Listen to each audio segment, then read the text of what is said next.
അടുത്ത ക്ലാസ്സിലേക്ക് ജയിച്ചോ ഇല്ലയോ എന്നറിയാതെയാണ് പാഠപുസ്തകം കൊടുത്തുകൊണ്ടിരിക്കുന്നത്. 8ാം ക്ലാസ്സിലെ വിദ്യാർത്ഥി 9ാം ക്ലാസ്സിലേക്ക് ജയിച്ചെന്ന് തീരുമാനിച്ചിട്ടില്ലല്ലോ. അതെങ്ങനെ തീരുമാനിക്കുന്നത്? ശിവൻകുട്ടിയാണോ തീരുമാനിക്കുന്നത്? പരീക്ഷ പേപ്പർ നോക്കട്ടെ അവരെ. 10ലെ കുട്ടി ജയിച്ചല്ലേ 11 പോകാൻ പറ്റുമോ? അവർക്ക് 10ലെ പുസ്തകം കൊടുത്തിട്ട് കാര്യമുണ്ടോ? എന്തെല്ലാം തുക്കളൊക്കെ പരിഷ്കാരങ്ങൾ ഇനി വെച്ചതല്ല. പുസ്തക ടെക്സ്റ്റ് ബുക്ക് പ്രിന്റ് നമ്മുടെ തൃക്കാക്കര ഒരു പ്രശ്നമുണ്ട്, അവിടെ അടിക്കുന്നതാണ്. അതെന്തോ വലിയ ഭരണ നേട്ടമാണ്. കേരളത്തിൽ നേരത്തെ പുസ്തകം കൊടുത്തിട്ടില്ലേ? ആദ്യമായിട്ടാണ് പുസ്തകം കൊടുത്തത്. പണ്ടൊക്കെ എഴുത്തോലയിലായിരുന്നു കുട്ടികൾ പഠിച്ചത്.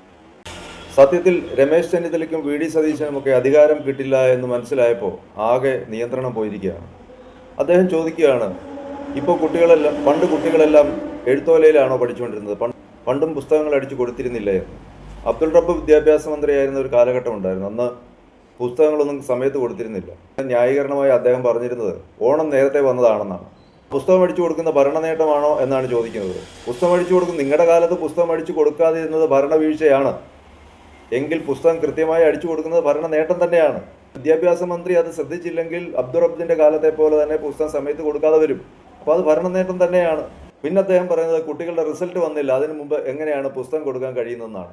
8ൽ പഠിച്ച കുട്ടി 9ലേക്ക് എത്തുമോ എന്നറിയില്ല, പിന്നെ എങ്ങനെ അവന് പുസ്തകം കൊടുക്കുന്നത് എന്നാണ്. എന്തായാലും കുട്ടികൾ വിജയിക്കുമല്ലോ. വിജയിച്ച് അടുത്ത ക്ലാസ്സിലേക്ക് വരുന്ന കുട്ടികൾ അവിടെ ചെല്ലുമ്പോൾ അവർക്ക് പുസ്തകം വേണ്ടേ?